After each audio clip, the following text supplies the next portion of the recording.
안녕하세요. 사연에 빠지다의 DJ 민영입니다. 지렁이도 밟으면 꿈틀한다고 모든 인간관계가 다 상대적인 것 같아요. 오늘 사연을 읽어보니까 양쪽 모두 보통이 아닌 것 같은 느낌이 들었는데요. 어찌됐든 우리 사연자님 마음고생 너무 많이 하셨고 아직도 힘드신 것 같은데 잘 해결되길 바라는 마음으로 오늘 사연 함께 읽어보겠습니다.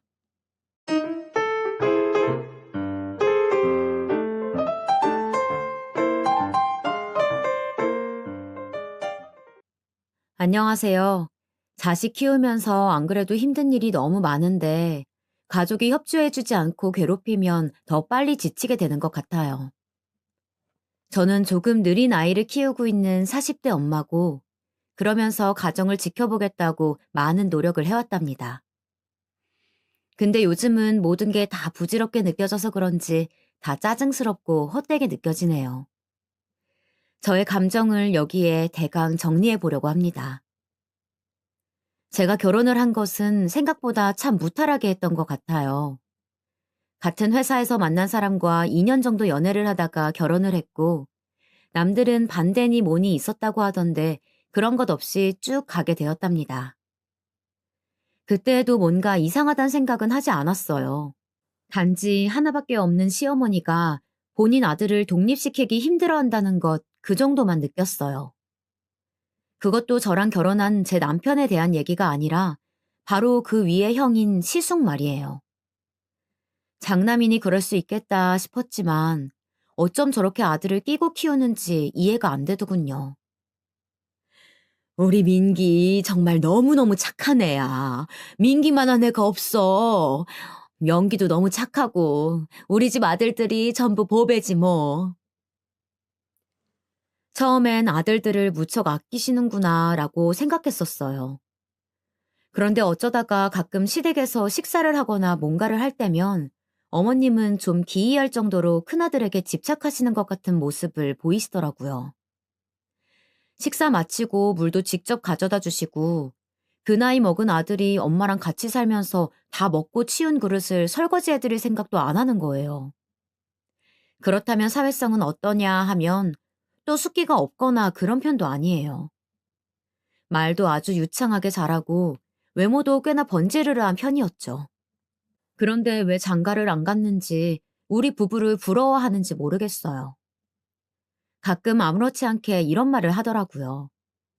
재수씨, 주변에 좋은 사람 없어요? 나도 연기 보니까 슬슬 장가도 가고 싶고 그런데. 하여간 주변에 좋은 사람이 없다니까요. 여자도 같은 여자가 봐야 좋은 여자인지 아닌지 안다면서요. 나중에 좀 누구 소개시켜 주세요. 제 얼굴 볼 때마다 툭 하면 누굴 소개시켜 달란 말을 하도 하기에 처음엔 그런가 보다 했죠. 근데 이게 잦아지니까 저도 진짜 누구를 알아봐야 하나 했었어요. 마침 제 주변에 시집 안 간 친구가 몇몇 있긴 했어서 소개를 시켜줄 생각도 했었는데요. 남편이 고민하더니 말리는 거예요. 잠깐. 진짜 소개시켜주려고? 우리 형한테? 누구를? 아니, 왜 소개시켜주려고 그래? 당연히 친동생의 이런 반응에 저도 놀랄 수밖에 없잖아요. 그래서 왜 그러냐고 했었어요. 아, 우리 형 말이야. 생각보다 여자 보는 눈 까다로워. 진짜 여자가 없어서 장가를 안 가는 게 아니야. 많이 만났었는데 되게 눈이 높더라고. 그냥 형이 인사치레로 하는 말일 테니까 그러려니 하고 두는 게 어때? 이렇게 말을 하는데 사실 저부터도 그렇게 내키지는 않았었거든요. 그런데 남편의 만류하는 내용을 들어보니 굳이 뭐 내가 힘써야 할 필요가 있나 싶었어요. 하지만 제 주변에도 이렇게 저를 닥달하는 친구가 한 명 있긴 했었어요. 심지어 본인 입으로 저희 시숙을 소개시켜달라고 했다니까요. 윤지야, 너한테 아주버님이신가? 왜? 그때 결혼식 그때 되게 훤칠하신 분 그분 말이야. 나 소개시켜주면 안 돼? 너무 내 타입이라. 나 진짜 그날 숨이 멎는 줄 알았다니까? 장가도 안 갔고 주변에 여자도 없는 것 같다며. 진짜 나 딱 한 번만 만나보자.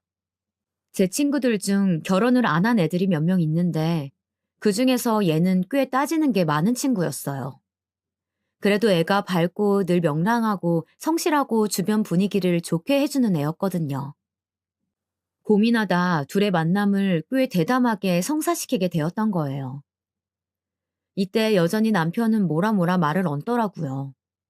아니, 못하게 하려면 좀 더 화끈하게 막던지, 이도 저도 아니게 무슨 파리 목소리 마냥 기어가는 목소리로 말이에요. 음, 난 모른다. 나중에 당신 후회하지 마. 사람 소개시켜주는 게 얼마나 골치 아픈데.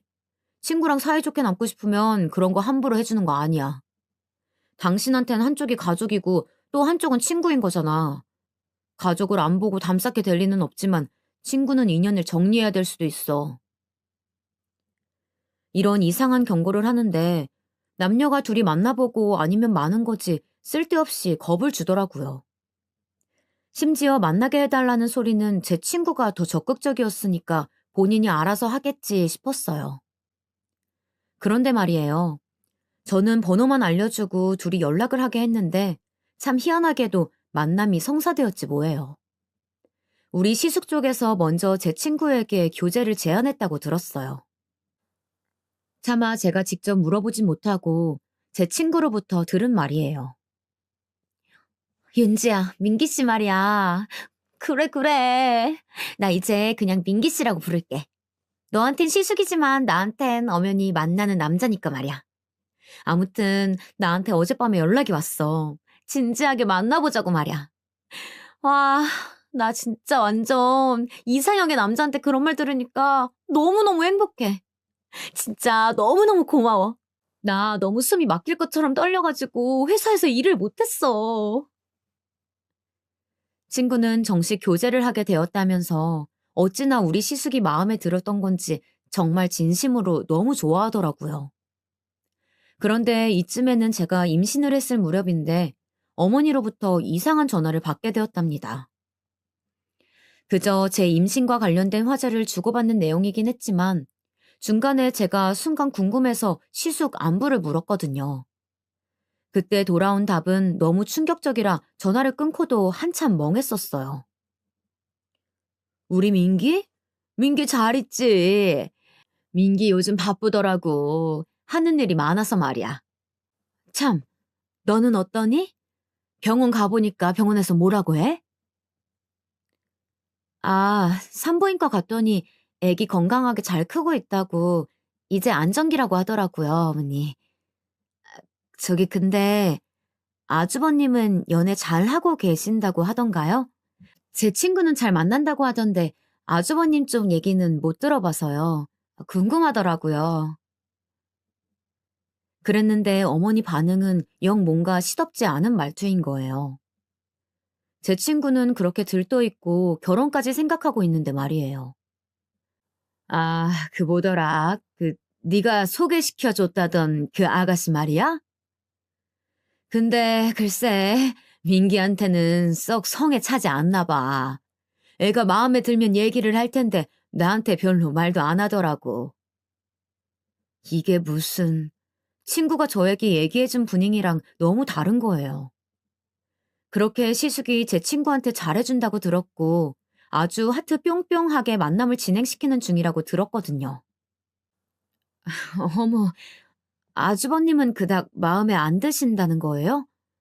결혼 얘기도 나왔었다고 하던데 그 정도면 어느 정도 둘이 마음이 잘 맞는 줄 알았어요, 어머니. 근데 어머니는 묘하게 정색을 하시면서 약간 짜증스럽게 말을 하시는 거예요. 이거 너무 본인 아들만 귀하게 생각하시는 것 같더라고요. 아니, 결혼을 뭐 아무나 하니? 민기 말이야. 여자들이 줄 섰어. 아직도 그렇고 앞으로도 계속 그럴 거야. 거기서 잘 만나서 장가를 가야지 아무나 만나면 안 되지. 우리 민기처럼 연예인이나 배우처럼 잘생긴 애가 일찍 장가 가는 거 봤어? 고르고 고르다가 하나 확 채서 그때 가면 되지. 뭐가 급할 게 있니? 이런 어투도 마음에 들진 않았지만 그럴 거면 뭐하러 온 집안이 호들갑 떨면서 아들 장가 보내야 된다고 말을 했던 건지 어이가 없더라고요. 그리고 저야 시숙 생각을 잘 모르지만 제 친구가 괜히 저렇게 바람 잡아서 들떠있는 애가 아니거든요. 둘이 처음으로 만나게 되었다고 할 때에도 되게 긴장을 하고 갔고, 여러모로 우리 시숙이 편안하게 해주고 긴장을 풀어주니 좋았다고 했었어요. 그리고 일주일에 2번 정도는 꾸준하게 만나는 것 같던데, 어머니 말로는 썩 마음에 안 들어 한다잖아요. 그쯤 되니 남편에게 저도 이래저래 질문을 하게 되더라고요. 어머니 말씀으론 둘이 만나긴 하는데 아주버님은 별로 안 좋아한다는 식으로 말씀을 하시더라고. 내 친구는 지금 혼자 머릿속으로 결혼식이며 큰며느리 자리까지 생각하는데 이거 좀 불길하네. 남자보다 여자가 이렇게 좋아하고 속도가 먼저 나가서야 끝이 좋지 않은데 말이야. 남편은 이미 이렇게 될 줄 알았다는 듯 혀를 쯧쯧하며 말하는데 전 대책이 안 서더라고요. 그리고 약간 짜증도 났어요. 그러게 왜 친구를 소개시켜주냐? 너 이제 그 친구 안 볼 생각해야 돼. 우리 형 매너가 좋긴 한데 여자들 보통 잘 속이는 게 아니야. 여러 명 만나봐서 완전히 애기 다루듯 여자들 머리 꼭대기에 있다니까. 잘해주긴 하겠지만 네 친구랑 결혼 생각은 없을걸? 너무 들떠서 더 빠지게 하지 말고 적당히 환상 깨주고 헤어지게 하는 게 나을 거야. 우리 형은 내가 볼 때 50이 다 되어도 저 상태면 장가 안 가. 아니, 못 가. 얘기를 한참 듣고 보니 남편이 애초에 처음부터 이런 만남을 반대한 이유가 있더라고요. 외모나 뭐나 여러모로 빠지지 않는 자기 형은 그냥 의뢰 본인은 여자가 없다고 말한 것일 뿐 진짜 없어서 안 만나는 게 아니었던 거예요. 어딜 가나 여자들이 줄 서고 자연스레 연락하는 여자들이 꽤 있고 한 여자한테 종속되는 걸 썩 좋아하지 않는다는 거였죠. 이런 상황이 되고 나니 저도 친구 걱정이 되는 거예요. 아무리 본인이 소개시켜달라고 좀 더 졸랐다고는 하지만 애가 아주 푹 빠져있는 상황이었거든요. 조금씩 정을 떼보라고 어떻게 말을 하나 싶던 차에 전 제 눈으로 충격적인 장면을 보게 되었어요. 아니 글쎄 예의가 없어도 정말 너무 예의가 없는 게 아닌가 싶더라고요. 이날은 어머니가 저희 보고 저녁 먹으러 오라고 임산부 맛있는 거 해주신다고 하도 부르시기에 갔었거든요. 그리고 얼마 안 되어서 시숙도 왔는데 세상에 웬 여자를 데리고 온 거예요. 전 너무 어이가 없어서 말도 어버버하면서 인사를 하게 되었답니다. 안녕하세요, 아주버님. 저기, 이분은 누구세요? 그랬더니 시숙은 표정 하나 변하지 않고 그 여자를 쓱 쳐다보더니 아무렇지 않게 이런 말을 하는 거예요. 아, 재수씨, 오랜만이에요. 저기 정윤아, 인사해. 우리 재수씨야. 그러자 그 여자는 아주 수줍은 얼굴로 저를 보며 인사를 하는데 제가 이 여자분 이름을 물어본 게 아니라 관계를 물어본 건데 너무 얼척이 없었어요. 잽싸게 어머니께 가서 시숙이 데려온 여자분이 누군지 물었더니 어머니는 국자로 간을 보시면서 아주 별일 아니라는 듯 말씀하시는 거예요. 아, 그 아가씨? 우리 민기 회사 여직원이야. 가끔씩 이렇게 따라다니면서 밥 먹으러 와. 민기도 그냥 데리고 다니고 말이야. 하지만 제가 볼 때에는 여자 쪽 눈빛이나 뭔가를 볼 때 평범하지 않았거든요. 앞만 봐도 시숙에게 마음을 두고 있는 눈치였어요. 그리고 시숙도 그렇지 뻔히 만나는 여자가 있는데 아무리 회사 여직원이라지만 자기 집까지 데려와서 가족들과 같이 밥을 먹이는 게 어딨냐고요. 제가 만약 여자친구인 상황이라면 이런 흐름이 너무 싫었을 것 같거든요. 게다가 먹는 내내 둘이 무슨 연인 사이인 양 그 여직원은 아주 살뜰하게 우리 시숙을 챙기고 난리도 아니더군요. 반찬을 놔주었다가 숟가락을 놔주었다가 물 떠다 주고 뭐 더 드시라고 아주 세상 그렇게 요란할 수가 없는 거예요. 상황이 이렇게 되니까 저는 점점 이런 시숙의 모습에 실망을 했고 뻔히 재수 씨가 소개시켜준 여자와 만나고 있으면서 제 앞에서 저렇게 여직원과 치대고 노는 꼴을 보고 있는 게 좀 웃겼어요.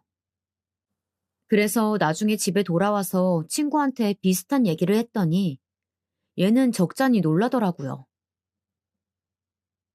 윤주야, 그게 진짜야? 그날 민기 씨가 집에 회사 여직원을 데리고 갔다고?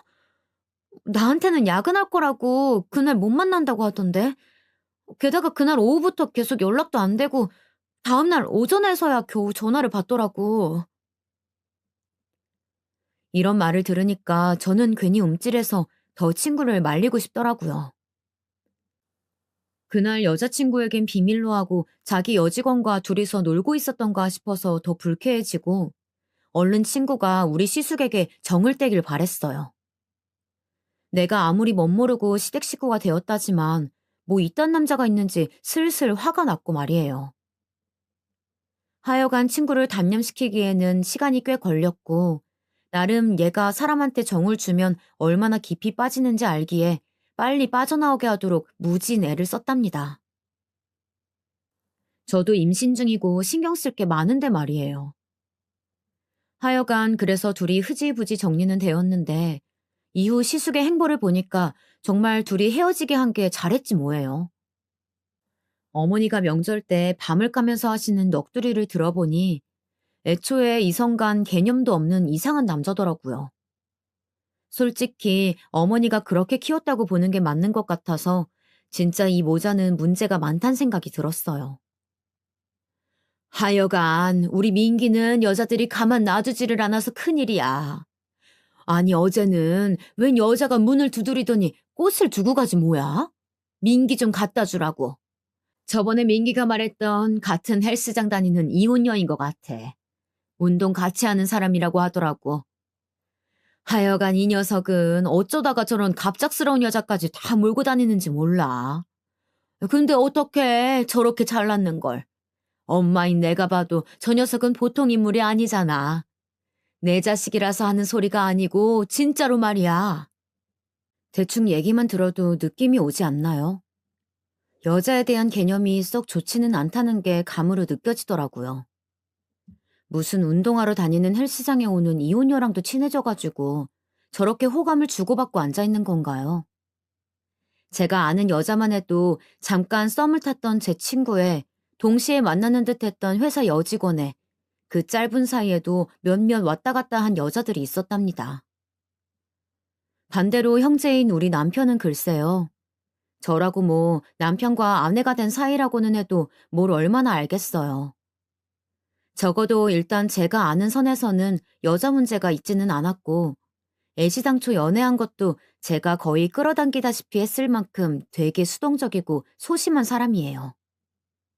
자기 형은 능동적으로 연애를 하기도 하고 어떻게 저렇게 주변에 여자가 많은지 잘 이해가 안 가긴 하더라고요. 암튼 저에게 여러모로 우리 시숙은 미운 털이 꽂혀 있었던지라 명절 때 마주쳐도 전 인사도 잘 안 했어요. 기껏 소개시켜줬더니 제 친구랑 어찌나 지저분하게 끝을 내놨던지. 막판에 친구가 울며 불며 저한테 하소연하고 보통 속을 썩인 게 아니었거든요. 그래서인지 마주쳐도 곱게 인사가 안 나왔어요. 그걸 바로 눈치채서는 아주 건들거리면서 인사를 하더라고요. 재수 씨 왔어요? 배 진짜 많이 나오셨네. 조만간 우리 조카 안아볼 수 있는 거죠? 나는 예전부터 딸 조카가 그렇게 갖고 싶었는데 말이에요. 어째 남자 조카라고 하니까 칼싸움하고 놀아줄 준비부터 해야 할 것 같아요. 아니, 자기 주제에 저렇게 너스레를 떨어가며 장난칠 때가 아닌데 아무런 격도 없이 인사를 하는 거예요. 뭐라고 받아치고 싶었지만 태교에 안 좋은 것 같아서 넘겼고 그 뒤로는 저도 애를 낳네, 산후조리를 하네, 키우느라 힘드네 핑계를 대면서 시댁에 가질 않았어요. 그런데 중간에 시숙은 독립을 해서 나가게 되었고 어머니 달랑 혼자 시댁에 남게 되셨거든요. 근데 그때부터였을까요? 어머니가 꽤나 고집이 세지신 거예요. 전에는 시숙이랑 같이 살고 있으니 한 집에 본인 아들이 있을 땐 모르셨던 것 같은데 갈수록 뭔가 외로움도 많이 타시고 괜스레 심술을 마구 부리시더라고요. 역시 시숙의 저 허세와 빈정거림, 건방진 부분은 괜히 쑥 튀어나온 게 아니었어요. 전부 시어머니한테서 온 게 맞더라고요. 얘, 너는 아기를 낳아가지고 왜 집에도 자주 안 오고 그러니? 좀 반찬도 해오고 시어미 혼자 사는데 들여다보고 좀 그래. 혼자 있는 시어미 불쌍하지도 않니? 어머니의 이런 감정 기복 상태는 저를 무척 당황하게 했어요. 예전에는 그런 부분을 전혀 몰랐었는데 왜 갑자기 이상한 부분들을 보이시는 건지 감당이 안 되더라고요. 저도 이때 조금도 여유가 없는 때였으니 약간 긴가민가한 상태로 좀 헷갈리던 때였거든요. 우리 아들, 돌도 안 된 아들이 뭔가 조금 이상한 낌새가 보였기 때문이에요. 이때 대학병원 데려가서 검사도 받고 했었는데 정확한 상태를 확정할 수 없다고 하고 전부들 책임을 미루는 듯 하면서도 안심은 시켜주지 않는 참 피말리는 상태였답니다. 아기가 눈도 잘 맞추지 않고 반응도 없고 하여간 이때 저는 자폐 관련해서 얼마나 많은 것들을 찾아봤었는지 몰라요. 출산 후 회복이 빠른 편이라고 주변에서 다들 칭찬해 주었지만 막상 육아를 하면서 힘든 부분이 너무 많다 보니 저는 나날이 지치고 피로해져만 갔어요. 게다가 아들내미가 활동량은 얼마나 많은지 툭하면 기어가서 뭘 잡고 그러면서 서고 걷고 하다 보니까 눈 뗄 틈이 없더라고요. 그런 저에게 저렇게 징징대면서 매달리는 어머니를 보니까 너무 스트레스가 되는 거예요. 저기 어머니, 은우 말이에요. 요즘 많이 힘든 상태예요. 소리도 잘 못 듣는 것 같고 소아과에 가서 검사해봤더니 다들 안 좋은 쪽으로만 말을 하더라고요. 소아 우울증일 수도 있고 자폐일 수도 있고 아무튼 좋은 상태는 아니라고요. 진짜 저 어떻게 해야 될지 모르겠어요. 이렇게 나름 솔직하게 아이 상태에 대해서 말을 했답니다.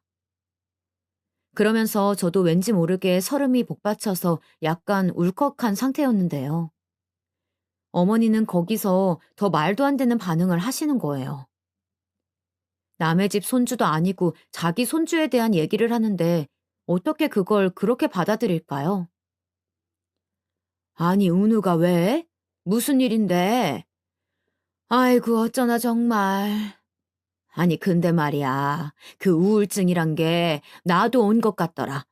진짜 요즘 맨날 가만히 있으면 눈물이 나. 그렇게 우울하고 살기 싫고 죽고 싶고 그렇다니까?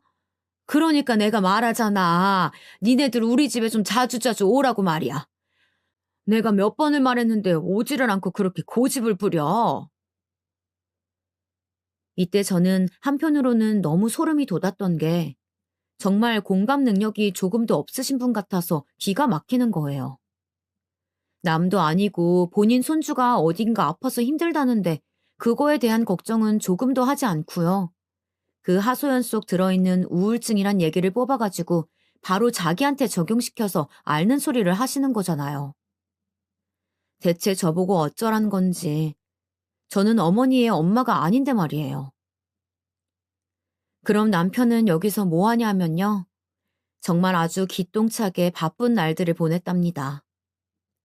하필 애가 아프고 저도 정신 사나운 이 판국에 남편은 회사에서 승진한 지 얼마 안 된 시기였어요.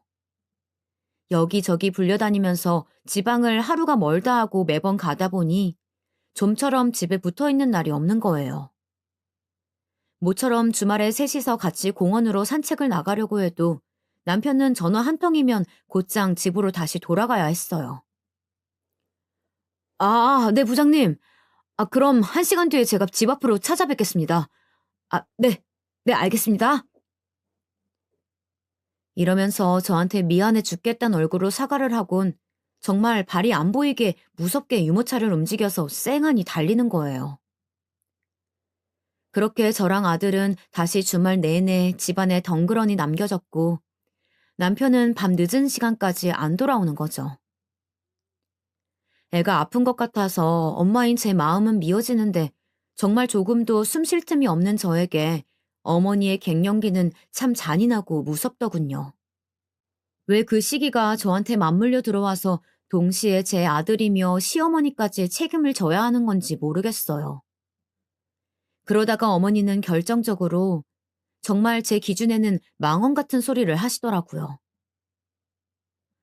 내가 정말 너무 우울해서 못 살겠다, 진짜. 그러지 말고 니네가 여기 들어와서 같이 살면 안 되니? 어차피 연기도 매일 들어오는 게 아니잖아. 내가 은우도 봐주고 할 테니까 같이 살자. 응? 내 말 좀 들어보라고. 애시당초에 이게 말이 되는 이야기인가요? 어머니가 상실감을 느끼고 우울해하는 이유는 오로지 큰아들, 시숙에게 있었어요. 근데 왜 막상 나가서 화려하게 살겠다는 나이 많은 아들한텐 말을 못하고 그 결핍감을 우리한테 채우려고 하는 거냐고요. 저는 단칼에 어렵다고 거절했고 그때부터 어머니와 저의 사이는 걷잡을 수 없이 나빠지게 되었어요. 어머니, 그건 안 돼요.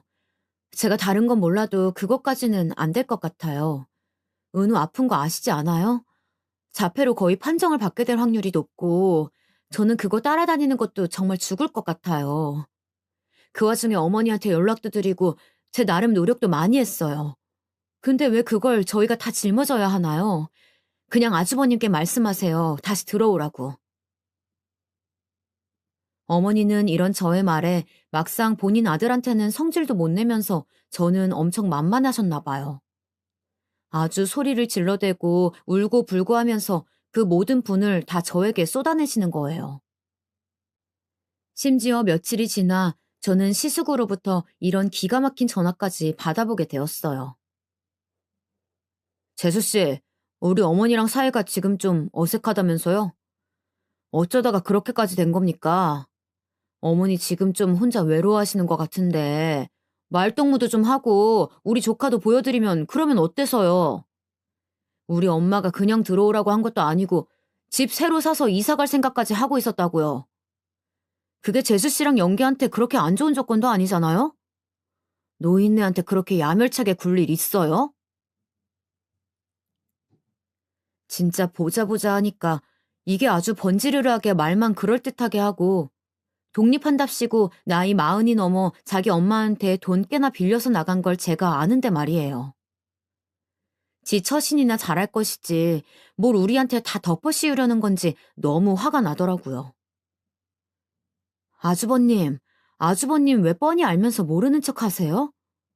어머님 지금 외롭다 어쩌다 하시는 거 전부 아주버님이랑 살다가 떨어지니까 그런 거 아니냐고요.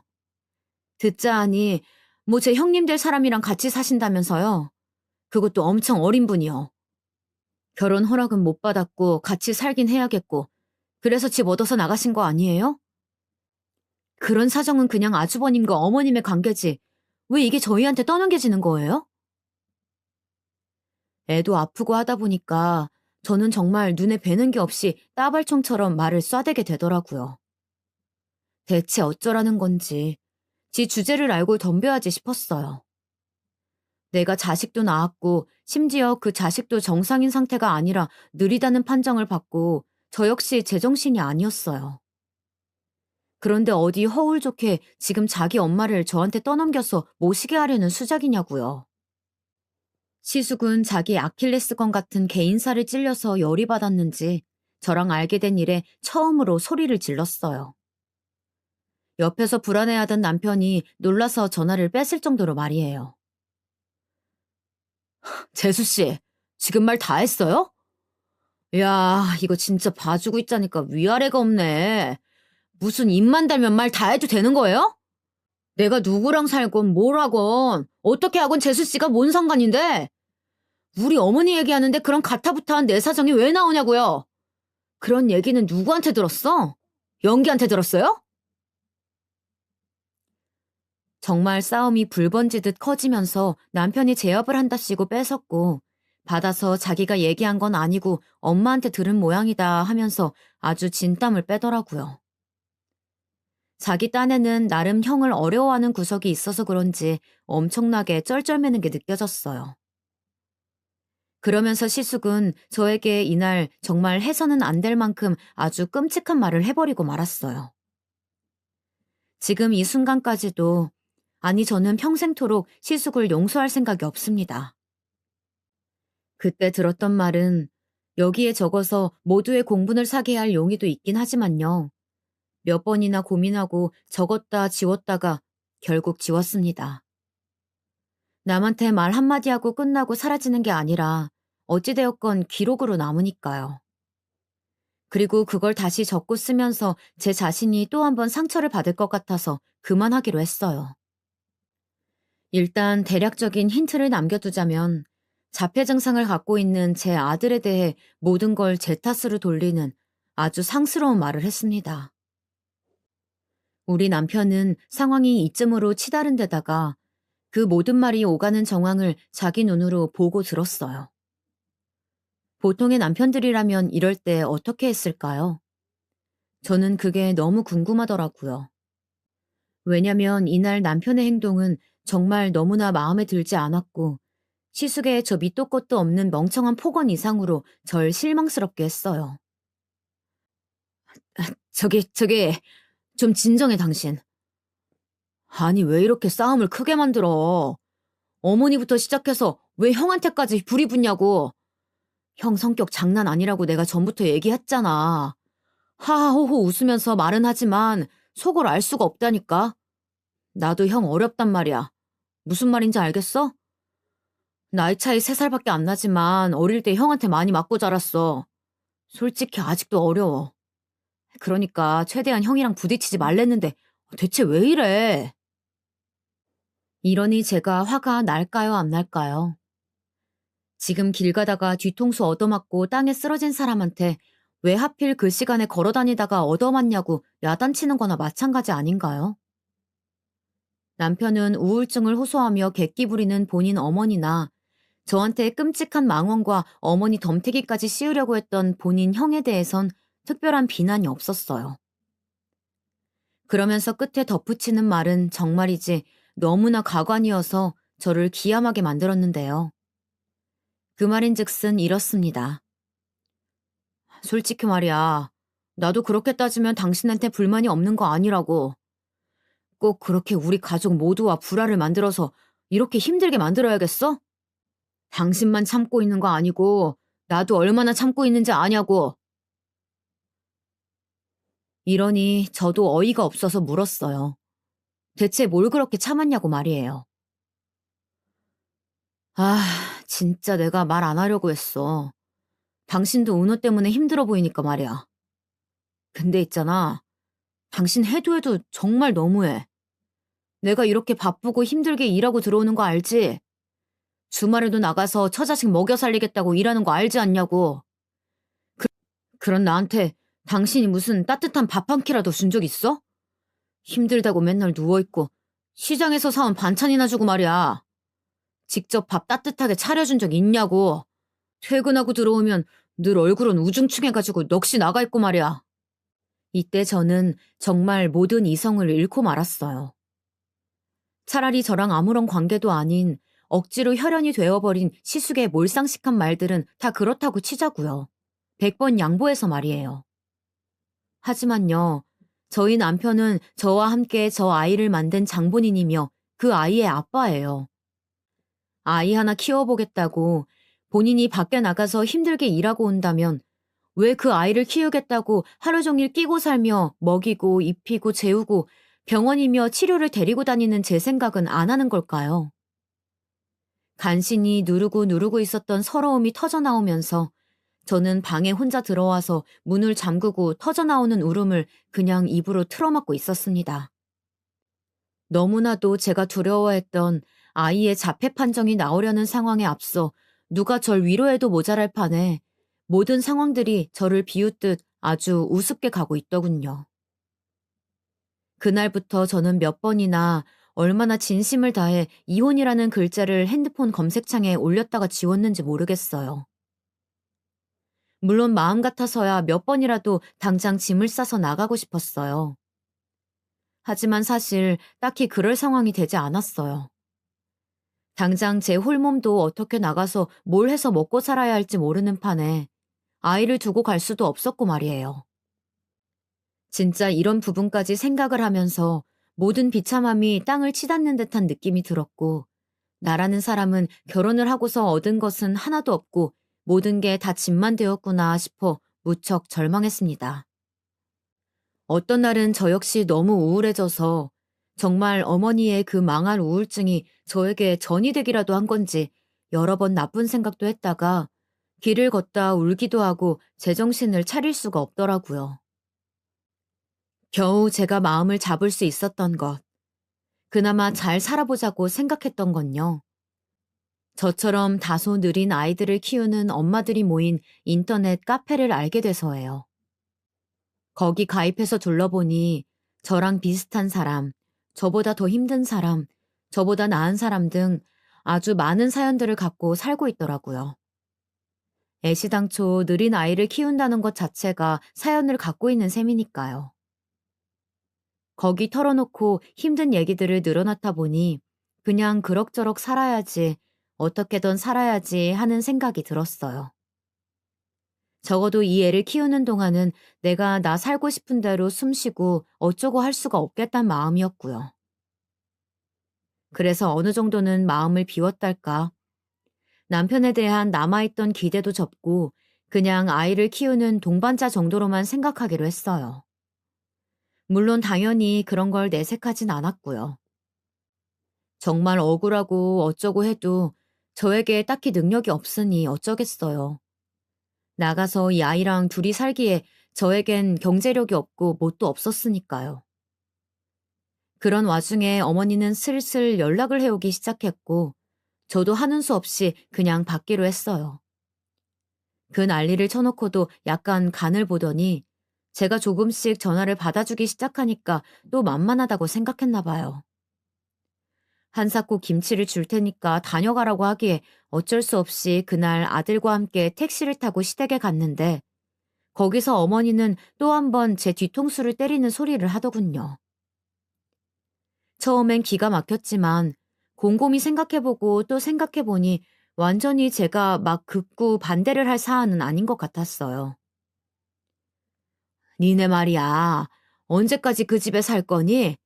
그러지 말고 내가 돈 불려줄 테니까 나한테 맡겨둬라.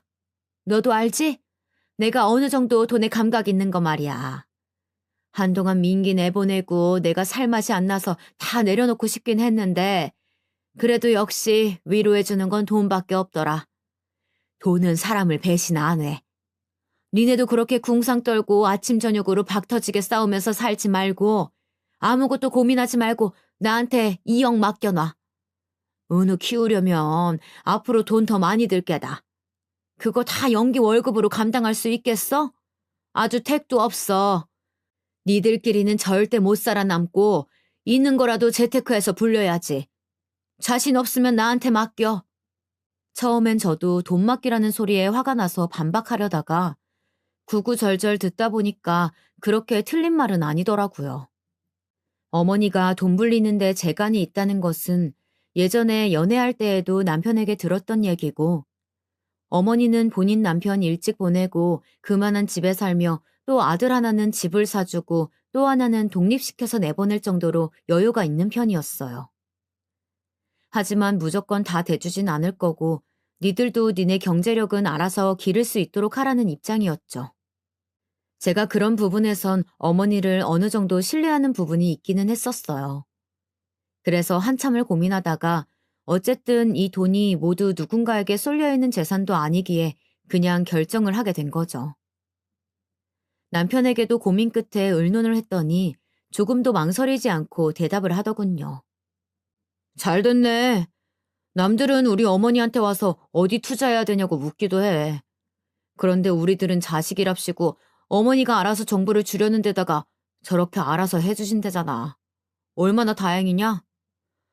아휴, 말이 나왔으니까 하는 말이지만 말이야. 우리 어머니 같은 분 어디 있어? 이렇게 자식처럼 생각해서 해주겠다는데 너도 이제 불만 좀 작작 토로해. 남편은 이렇게 굳이 하지 않아도 될 말까지 하면서 저를 가르치려 들길래 그냥 말을 잘라버렸어요. 어찌되었건 부부가 상의해서 이 부분이 뜻이 맞았으니 그 돈을 어머니께 맡겨두도록 했어요. 하지만 이 일은 아주 거센 풍파를 만들어내고 뒤이어 정말 감당할 수 없는 가정의 파괴를 끌어내게 되었어요. 지금 이 사연을 쓰고 있는 제 입장을 만들어내기까지 시간이 그리 오래 걸리지 않았답니다. 이때 생각해보면 아무리 이때의 흐름을 제가 여기 적으면서 되짚어봐도 이해가 안 되는 구석이 있어요. 제가 많이 힘들고 넋이 나가 있긴 했던 건지 아니면 적어도 어머니가 어지간히 돈에 있어서 신뢰도가 있긴 했던 건지 잘 이해가 안 된다는 겁니다. 그렇지 않으면 왜 그 돈을 턱 맡겨서 남 좋은 일이나 시키도록 냅뒀던 걸까요? 일단은 맡겨둔 상태로 그렇게 시간이 흐르긴 했지만 저도 가끔 느린 아이들을 키우는 커뮤니티 엄마들이 주는 정보들을 보다 보니 교육 환경이나 인프라 등 많은 생각들이 드는 거예요. 일찍이 이사를 하는 게 낫지 않을까 싶고 갑자기 결정할 게 너무 많아지더군요. 어릴 때일수록 판단을 빨리 해야 할 것 같아서 어머니께 연락을 했어요. 그런데 반응이 좀 이상한 거예요. 어머니, 제가 주변 엄마들한테 물어보니까 은우 키우기에는 아무래도 이쪽 동네는 아닌 것 같아서요. 어머니도 몇 번 여기 와보셔서 아시겠지만 학군도 좋지 않고 치안도 썩 훌륭하진 않으니까요. 어린이집부터 시작해서 전 한 번에 초등학교까지 같은 동네에서 연계를 시키고 싶은데 좀 더 건너 동네로 이사하는 게 좋을 것 같은데요. 혹시 어머니 그때 저희가 맡겨드린 자금은 지금 뭔가 하고 계신 거예요? 아니면 그냥 저희 다시 그거 물리고 이사 자금으로 좀 보탤까 해서요. 전 마음이 아주 분주한 상태였고 빠르게 대답이 나와야 하는데 어째 어머니가 민기적 말씀을 하시는 거예요. 어, 그게 아니 무슨 이사를 간다고 그래. 지금 사는 데에서 뭐 그렇게 틀릴 것 같다고 유난을 떠니? 별거 없어. 그런 거 이사 안 다녀도 난 우리 민기랑 연기 잘만 키웠어. 오누도 네가 좀만 더 신경 쓰면 된다. 쓸데없는 생각 말고 그냥 살아. 처음엔 저도 그냥 어머니가 아들이 멀리 이사 가는 거 싫어서 그러시는 줄 알았어요. 그런데 제 딴에는 나름 이런저런 계획을 세우다 보니 빨리 돈의 흐름에 대해서 파악이 되어야 했거든요. 그래서 돈에 대해서 깊게 들어가서 여쭤봤는데 어머니는 자꾸 벌컥 화를 냈다가 어쨌다가 말을 자꾸 얼버무리시는 거예요. 아이고, 내가 어련히 알아서 하겠니? 알아서 굴리고 있다니까. 그리고 돈이 어디 뭐 넣어놓으면 며칠 지나서 땡하고 불려서 나오디? 시간을 들여야 하는 거야. 나도 알아보고 여기저기 돌리고 하느라 아주 정신없어 죽겠어. 하여간 전화 끊어. 이렇게 벅벅 화를 내시는 모습을 보니 왜 이게 제가 야단을 맞아야 할 일인지 모르겠는 거예요. 처음부터 아들 부분의 재정에 참견하시면서 본인이 맡아주겠다고 가져가 놓으시고선 진행 여부 하나 못 물어보는 건가요? 얼떨결에 전화를 끊긴 했지만 정말 왠지 모를 뒤숭숭한 불안한 마음이 들더라고요. 설마 혹시 돈이 뭔가 잘못된 건 아니겠지 하는 별 생각이 다 들어오기 시작했어요. 그러면서 급기야는 왜 내가 이렇게 맡겨놓고 무슨 죄인인 양 질문조차 못하고 이게 뭔가 싶어 하루하루 옥죄듯 답답하더라고요. 쎄하다고 느꼈던 시기에 몇 번이나 전화를 했지만 어머니는 전화를 받지 않으시는 거예요. 나중에 남편을 시켜서 전화를 걸어대도 자꾸 바쁘다는 둥 끊어버리시고 제가 이 문제를 갖고 남편에게 논했지만 대수롭지 않다는 듯 받아치더군요. 어머니도 바쁜가 보지 뭐. 대체 뭐가 문제야? 왜 나까지 시켜서 전화를 해보라고 그래? 당신도 진짜 너무 피곤해. 이처럼 무엇 하나 해결된 것 없이 상황이 갑갑하게 흘러가다 보니 그대로 넘기기엔 저도 참 머리가 아프더라고요.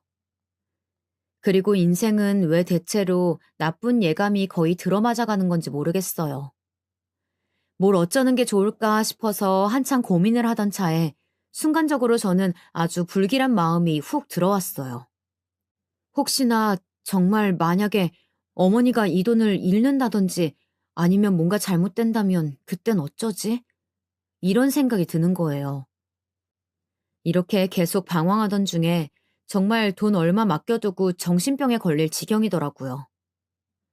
못 참고 저는 결국 날을 잡아서 어머니와 직접 만나려고 찾아갔어요. 이래저래 들릴 때가 많았지만 이렇게 약속도 없이 불쑥 찾아든 절 보더니 좀 당황하시더군요. 평소에 어머니와 저의 관계였다면 특별할 일도 아닐 것을 얼마간 본인이 뭐가 그렇게 찔리는지 전화를 피했었잖아요. 집까지 찾아온 절 보고 아주 적잖이 놀라신 듯 했어요. 아니, 연락도 없이 무슨 일이니? 저기, 내가 나가 있으면 어쩌려고 이렇게 불쑥. 이때 저는 더 길게 말하지 않고 어머니에게 곧장 물었어요. 조금도 딴 데로 얘기를 방향을 바꾼다든지 윽박지르며 넘길 수 없도록 현관에 서서 말이에요. 어머니, 저희 돈 그냥 주세요.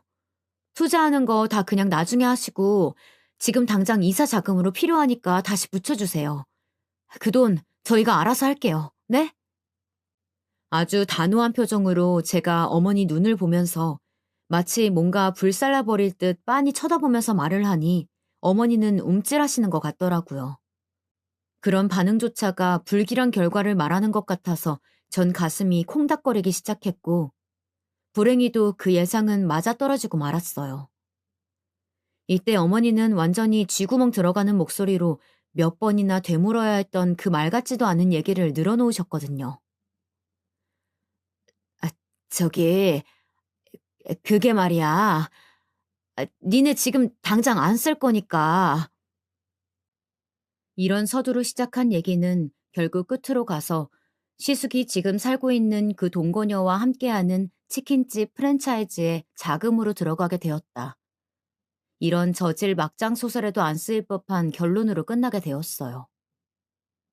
귀로 듣고도 믿을 수가 없어서 저는 현관 벽을 잡고 잠깐 어질어질한 상태로 있었고 진짜로 귀에서 이명도 들리고 맨정신으로 서 있기 힘들었어요.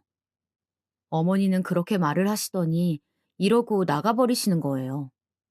아이고, 저기 앞에 떡집 좀 다녀와야 하는데 저기 나 잠깐 나갔다 온다. 네가 알아서 문 닫고 집에 가던지 해. 이 얘기는 나중에 하자. 그러면서 어머니는 횡하니 도망치듯 옷을 대충 걸치고 막 뛰쳐나가시는 거예요. 그러고 저는 한참 허망한 상태로 어머니 집 현관 문턱에 걸터 앉아서 많은 생각을 했어요. 내가 어쩌자고 아무리 돈 쪽으로 어머니를 신뢰할 수 있었다고 한들 그런 짓을 했을까 머리가 하얘지더군요. 기분 탓으로는 이미 머리가 하얗게 새어버린 듯한 느낌이 들었어요. 한 3-4시간쯤이 되었고 시간이 그리 지나도록 어머니는 집에 들어오지 않더군요. 그러고 좀 더 지나서 어두운 밤이 되어 어머니는 집에 들어오셨어요. 현관문 비밀번호를 누르면서 열리는 소리가 들렸고 센서등이 확 켜지면서 어머니는 현관에 아직도 웅크리고 있던 저를 발견하고 거의 기절 직전까지 가시더군요. 뭐야? 너 왜 아직도 안 가고 있었어?